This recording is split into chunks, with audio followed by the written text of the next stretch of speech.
जय माता दी। प्रथम नवरात्रि कथा माँ शैलपुत्री की कथा। प्राचीन काल में एक समय दक्ष प्रजापति के एक बहुत बड़ा यज्ञ का आयोजन किया।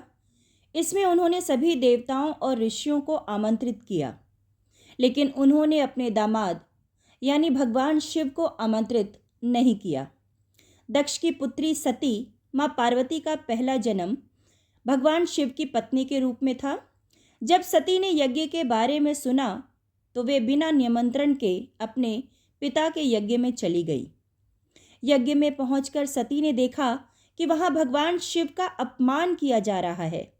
यह देखकर सती बहुत आहत हुई और उन्होंने यज्ञ स्थल पर ही आत्मदाह कर लिया।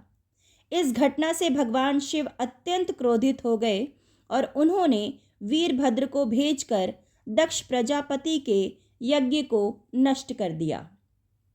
इसके बाद सती ने अगले जन्म में शैलराज हिमालय के घर जन्म लिया। शैलराज हिमालय की पुत्री होने के कारण ही वे शैलपुत्री कहलाई। इस जन्म में उन्होंने फिर से कठोर तपस्या करके भगवान शिव को पति के रूप में प्राप्त किया। माँ शैलपुत्री का महत्व।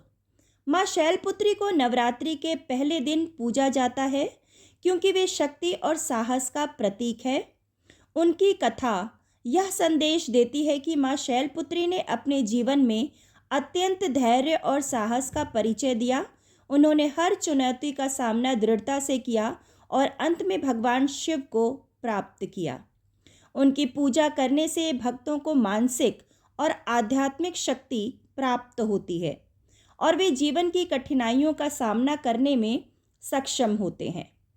माँ शैलपुत्री का स्वरूप। माँ शैलपुत्री बैल यानी कि वृषभ पर सवार रहती हैं। उनके एक हाथ में त्रिशूल और दूसरे हाथ में कमल का फूल होता है।